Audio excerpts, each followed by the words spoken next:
नमस्कार, सी न्यूज भारत में आप सभी का स्वागत है। वक्त हो चुका है न्यूज बुलेटिन का। तो इस बुलेटिन में हम बात करेंगे छत्तीसगढ़ की, जहां आकाशीय बिजली के कहर से बचाएगा दामिनी ऐप। आगे चर्चा होगी रोहतास की, जहां सरदार भगत सिंह जयंती मनाई गई। आगे बढ़ेंगे और चर्चा करेंगे उज्जैन की, जहां महाकाल मंदिर के पास दीवार गिरने से 2 लोगों की मौत हो गई। इन तमाम खबरों पर करेंगे विस्तार से चर्चा। खबर छत्तीसगढ़ से है, जहां आकाशीय बिजली के कहर से बचाएगा दामिनी ऐप। पिछले दिनों छत्तीसगढ़ राज्य के राजनांदगांव जिले के ग्राम जोरा तराई में आकाशीय बिजली गिरने से स्कूली बच्चे समेत 8 लोग की मौत के बाद प्रशासन अलर्ट हो गया है। राज्य शासन के आदेश के बाद राजस्व विभाग द्वारा गांवों में मुनादी कराकर मौसम संबंधी सटीक जानकारी के लिए मेघदूत तथा आकाशीय बिजली से जनहानि तथा पशु हानि से बचाव के लिए दामिनी ऐप की जानकारी दी जा रही है। आपको बता दें कि दामिनी ऐप के माध्यम से 20 से 31 किलोमीटर के दायरे में आकाशीय बिजली का पूर्वानुमान मिल जाएगा। इससे पशु हानि और जनहानि को रोकने में मदद मिलेगी। गौरतलब है कि खेती किसानी के सीजन में किसानों के लिए मौसम की सटीक जानकारी आवश्यक होती है। इससे खेती किसानी का कामकाज व्यवस्थित और सुचारू रूप से ढंग से करने में मदद मिलती है। मेघदूत ऐप के माध्यम से किसान मौसम का पूर्वानुमान जैसे तापमान, वर्षा की स्थिति, हवा की गति एवं दिशा इत्यादि की जानकारी मिलेगी। दामिनी ऐप का प्रचार प्रसार हम सभी ग्रामों में, ग्राम पंचायतों के माध्यम से, पटवारियों के माध्यम से, कोटवारों के माध्यम से किया जा रहा है। उसके अलावा भी आपदा प्रबंधन विभाग द्वारा जो एडवाइजरी जारी किया गया है उसका भी प्रचार प्रसार किया जा रहा है और बिजली से होने वाले नुकसान के बारे में लोगों को समझाया जा रहा है और अधिक से अधिक जागरूकता करना हमारा उद्देश्य है ताकि दुर्घटनाएं कम हों, उनसे बचाव किया जा सके। डोंगरगढ़ से सी न्यूज संवाददाता महेंद्र शर्मा की रिपोर्ट। खबर रोहतास से है, जहां का संकल्प सेवा संस्थान द्वारा सासाराम में शनिवार करीब 11:30 बजे शहीद आजम सरदार भगत सिंह की 170वीं जयंती मनाई गई। संकल्प सेवा संस्थान के सदस्यों द्वारा सरदार भगत सिंह के आदमकद प्रतिमा पर पुष्पांजलि अर्पित करते हुए उन्हें श्रद्धांजलि दी गई। उसके बाद केक काटकर उनकी जयंती मनाई गई। वहीं स्कूली बच्चों के बीच संस्था द्वारा शिक्षण सामग्री का भी वितरण किया गया। संकल्प सेवा संस्थान के सदस्यों ने शहीद आजम सरदार भगत सिंह की जीवनी पर प्रकाश डाला गया। उन्होंने कहा कि भगत सिंह का जन्म 28 सितंबर 1907 को पंजाब के सिख परिवार में लालपुर के बंगा गांव, जो कि आज पाकिस्तान में है, वहां हुआ था। देश को स्वतंत्रता दिलाने में भगत सिंह महत्वपूर्ण भूमिका रही है। उन्होंने अपनी जान गंवाकर देश को आज़ाद कराया है। वे 23 मार्च 1931 को शहीद हो गए थे। उनके इस बलिदान को देश की जनता कभी भुला नहीं सकती है। आज भगत सिंह का जन्मदिन मना रहे हैं। भगत सिंह को क्यों याद किया जाता है, क्या उनका भूमिकाएं रही है? भगत सिंह एक हमारे महापुरुषों में आते थे। ये क्रांतिकारी वीर सपूत थे। ये इनका जो भी मंतव्य रहता था वो हमेशा पूरे शिक्षा और देश में की आज़ादी में इनकी अग्रणी भूमिका थी। वो क्रांतिकारी माध्यम थे। वो हमेशा इनके जो अंग्रेज़ों के साथ जो उन्होंने लड़ाई लड़ी, वो एक मिसाल था। और महापुरुषों की अपेक्षा उनकी सोच में बहुत काफ़ी डिफरेंस था। वो कहते कि ईंट के जवाब पत्थर से देना चाहिए। वो ज़माना नहीं है कि हम एक गाल में अगर कोई जो अंग्रेज मारे तो दूसरा गाल बढ़ा दें। ये क्रांतिकारी सपूतों में से आते थे। आज 118वीं जयंती के हम लोग बहुत धूमधाम से इनको आज सरदार भगत सिंह की जयंती मना रहे हैं और इस उम्मीद के साथ संकल्पित है कि उनके आदर्शों को हम चलेंगे। सासाराम के बहुत सारे स्कूल के छात्र छात्राओं ने बड़ी खुशी वातावरण में संकल्प सेवा संस्थान के सभी। और क्या लगता है, जिस समय पहले जो हमारे देश आज़ाद नहीं हुए तो उस समय जो युवाओं ने इस तरह से भगत सिंह ने संघर्ष किया है, क्या इस समय जो स्थिति आ रही है दोनों में क्या अंतरें आ रही है? बहुत। और आज जो हमारे देश के युवा है, आज जो राजनीति जो पूरे देश का माहौल है उसमें युवा पीढ़ी कुछ भटक गया है। लेकिन हम इस जयंती उनकी जयंती के अवसर पर यह कहना चाहेंगे, युवाओं को एक संदेश देना चाहेंगे कि भगत सिंह के आदर्शों को मानकर पूरे देश को हम आगे बढ़ाने के लिए संकल्पित हैं। आज के युवा ही सब कुछ देश के निर्माण और देश के विकास में अग्रणी की भूमिका निभा सकते हैं, लेकिन आज उनके आदर्शों को हम मानेंगे और युवाओं को ये संदेश देना चाहते हैं। धन्यवाद। क्या नाम है आपका? मेरा नाम NP वर्मा, संकल्प सेवा संस्थान के संयोजक। आज लोग भगत सिंह के स्मारक की जयंती मना रहे हैं।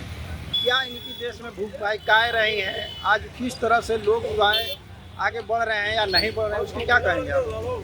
आज बड़े खुशी की बात है कि आज सरदार भगत सिंह का जयंती हम लोग मना रहे हैं। इनका जन्म आज के डेट में फैसलाबाद जो पाकिस्तान में पड़ता वहाँ इनका जन्म हुआ था। इनके पिता का नाम किशन सिंह और माता का नाम विद्यावती था। और ये बहुत ही क्रांतिकारी नेता शुरू से ही थे, जिन्होंने देश को गुलामी से बचाने के लिए, अंग्रेजों की गुलामी से बचाने के लिए बहुत सारा कार्य किया, जिससे कि हम लोग देश के लोग बहुत कुछ सीखे और जिससे कि हमारे देश के लोगों को, आज के नेताओं को वो सीखना चाहिए, हमारे युवाओं को सीखना चाहिए कि आज वो देश के लिए क्या क्या गुलामी करके जो जंजीर को छुड़ाकर अपने शरीर का बलिदान देकर आज हमारे देश को स्वतंत्र कराने में उनकी अहम भूमिका रही है। इसलिए उनके मार्गों पर हम चल सकें, यही कामना करते हैं। संकल्प सेवा संस्थान की सारे कि हम लोग संकल्पित होकर आज उनके मार्गों पर अपने चलें, जिससे कि हम बहुत अच्छी तरह अपना देश को बचा सकें। क्या नाम है आपका? हमारा रविशंकर दुबे, संकल्प सेवा संस्थान उपाध्यक्ष। आज शहीद आजम भगत सिंह का संकल्प सेवा संस्थान के माध्यम से हमारे सभी सदस्यों और पदाधिकारियों द्वारा भगत सिंह की 118वीं जयंती मनाई गई, जिसमें हमारे विद्यालय के छात्र छात्राओं ने भी भाग लिया और हमने केक काटकर बच्चों में टॉफी को बांटकर और सभी लोगों को मिठाइयाँ बांटकर खुशी का इजहार करते हुए भगत सिंह के जन्म के उत्सव के अवसर पर आगे बढ़ने के लिए फिर संकल्प है। हम लोग उनके रास्ते आगे चलने के लिए हम लोग उनकी सामाजिक व्यवस्था, शैक्षिक व्यवस्था, उनके आधार पर उनकी नारा थी एक शिक्षा एक समान।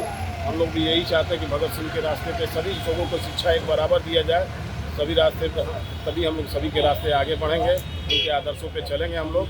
उसके लिए हम लोग कुछ संकल्प है। क्या नाम? संजय कश्यप, अध्यक्ष संकल्प संस्थान। रोहतास से सी न्यूज़ संवाददाता पंकज कुमार की रिपोर्ट। खबर साहिबगंज से है, जहां कोसी नदी बेसिन में नेपाल प्रभाग स्थित विभिन्न रेनगंज स्टेशनों पर अत्यधिक वर्षपात दर्ज हुई है, जिसके फलस्वरूप कोसी नदी के जलस्राव एवं जलस्तर में अप्रत्याशित वृद्धि की संभावना है। साथ ही बाढ़ प्रबंधक सुधार सहायक केंद्र अनिसाबाद पटना द्वारा किए गए पूर्वानुमान के अनुसार कोसी नदी का जलस्राव बीरपुर बराज से 6,81,639 क्यूसेक जलाशय प्रभावित होने की संभावना है। दियारा वासियों से अपील है कि वह तुरंत दियारा क्षेत्र को छोड़कर जिला प्रशासन द्वारा मुहैया कराई गई नाव से जिला प्रशासन द्वारा बाढ़ राहत शिविर में शरण लें। जल संसाधन विभाग पटना के द्वारा एक सूचना प्रेषित की गई है, जिसमें कहा गया है कि कोसी नदी बेसिन में नेपाल के विभिन्न प्रभागों में विभिन्न रेल गेज स्टेशनों पर अत्यधिक वर्षापात हुआ है, जिस कारण से कोसी नदी में अत्यधिक बाढ़ आने की संभावना है।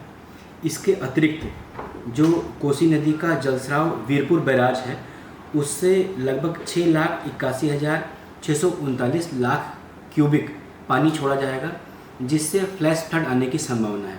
अतः मैं अपने सभी दियारा वासियों से, सभी लोगों से अपील करता हूं कि कृपया करके उनको जो नाव दी गई है, जो टोलावार नाव टैग की गई है, गांववार जो नाव दी गई है, उसके माध्यम से आप यथाशीघ्र हमारे जो कैटल कैंप बने हुए हैं, हमारे जो शेल्टर होम बने हुए हैं, उसमें आने का कष्ट करें। आज हमारी सारी एडमिनिस्ट्रेटिव मशीनरी सब जो है दियारा एरिया में जाएगी, लोगों से अपील करेगी, नाव में बैठने के लिए उनको मदद करेगी और उसके बाद उनको कैटल कैंप और शेल्टर होम में लाएगी। मैं आपको आश्वस्त करना चाहता हूं कि हमारे कैटल कैंप में और शेल्टर्स होम में सारी व्यवस्थाएं हैं। जो भी आप लोगों के द्वारा वहां पर आवश्यक ज़रूरतें के संदर्भ में बोला जाएगा, उनको पूरा किया जाएगा। बस यही अपील आपसे करते हैं कि आप यथाशीघ्र उन स्थानों को छोड़ करके हमारे जो आश्रय गृह हैं, कृपया करके उसमें आने का कष्ट करें। बहुत बहुत धन्यवाद। साहिबगंज से सी न्यूज़ संवाददाता संतोष शर्मा की रिपोर्ट।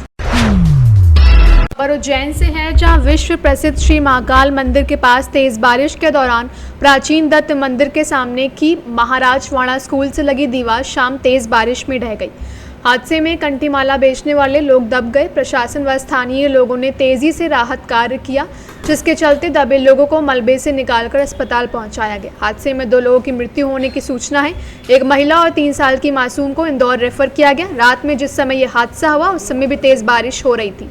घायलों को बॉम्बे हॉस्पिटल इंदौर रेफर किया गया है। हादसे में जयसिंहपुरा की फरहीन और शिवशक्ति नगर के अजय की मृत्यु होने की जानकारी सामने आई है। उज्जैन से सी न्यूज़ संवाददाता सुरेश जाटवा की रिपोर्ट। फिलहाल न्यूज बुलेटिन में बस इतना ही। देश दुनिया की तमाम खबरों की जानकारी के लिए आप देखते रहिए सी न्यूज़ भारत।